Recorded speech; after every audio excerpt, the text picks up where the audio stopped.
Assalamualaikum warahmatullahi wabarakatuh.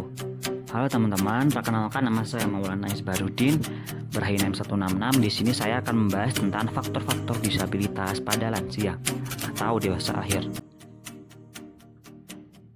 Baik, sebelumnya saya akan menjelaskan tentang definisi disabilitas dulu. Menurut KBBI, disabilitas adalah keadaan seperti sakit atau cedera yang merusak atau membatasi kemampuan mental dan fisik seseorang. Menurut Budianto tahun 2003, disabilitas adalah ketidakmampuan atau kemunduran atau penurunan fungsi individu dalam melakukan suatu kegiatan sehari-hari yang didahului oleh keadaan impairment.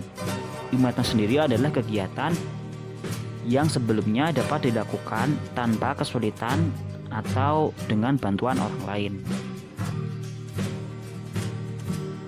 Menurut Heckman dalam Nur Hayati 2014, disabilitas pada lansia didefinisikan sebagai kesulitan lansia dalam melakukan satu atau lebih aktivitas sehari-hari atau disebut juga dengan ADLS, Activities of Daily Living, seperti aktivitas mandi, memakai baju, makan, dan ke WC. Terus disabilitas menurut Heckman juga ketika lansia mengalami kesulitan dalam melakukan satu atau lebih aktivitas instrumental sehari-hari atau disebut juga dengan IADLS, Instrumental Activities of Daily Living, seperti aktivitas menggunakan telepon, belanja, menyiapkan makanan, dan juga mencuci. Terus ada perbedaan nih teman-teman dari anak berkebutuhan khusus dan juga lansia di dalam konteks disabilitas. Kalau anak berkebutuhan khusus biasanya disebabkan oleh faktor bawaan atau genetik ya, atau juga gangguan perkembangan atau cedera sejak lahir. Misalnya kayak cerebral palsy, autis, dan juga Down syndrome. Kemudian ada kalau yang pada lansia itu disabilitasnya itu lebih sering disebabkan oleh proses penuaan, penyakit degeneratif karena usia, atau kecelakaan yang terjadi di usia lanjut. Misalnya kayak demensia, stroke, atau osteoporosis.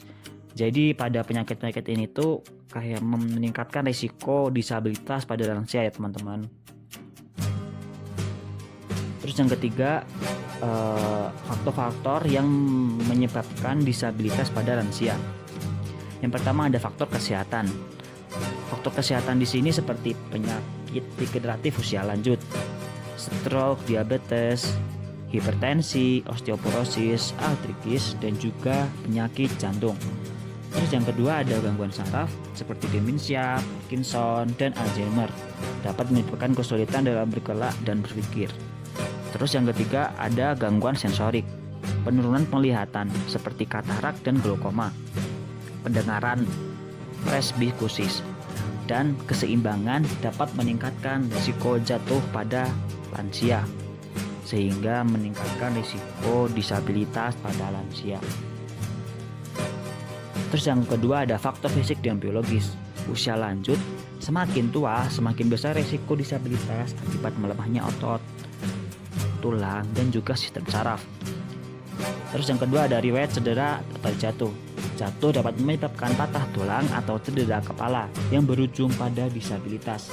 Terus yang ketiga ada malnutrisi, seperti kekurangan nutrisi yang menyebabkan kelemahan otot, osteoporosis, dan gangguan metabolisme. Terus yang ketiga faktor psikososial dan lingkungan, kurangnya aktivitas fisik. Lansia kan sebenarnya mereka kan udah rapuh ya teman-teman.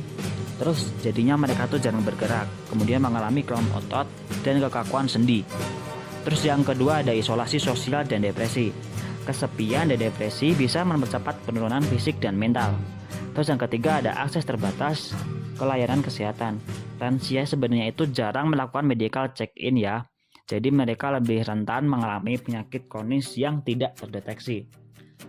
Kondisi lingkungan yang tidak ramah dengan lansia. Rumah yang tidak nyaman, tanpa pegangan tangan, lantai licin, atau penerangan yang buruk meningkatkan risiko kecelakaan yang berujung kepada disabilitas. Terus yang terakhir adalah faktor genetik. Beberapa kondisi seperti diabetes, hipertensi, osteoporosis, dan penyakit neurodegeneratif bisa bersifat genetik sehingga meningkatkan risiko disabilitas pada lansia. Jadi kesimpulannya, disabilitas pada lansia adalah kondisi yang membuat mereka kesulitan melakukan aktivitas sehari-hari.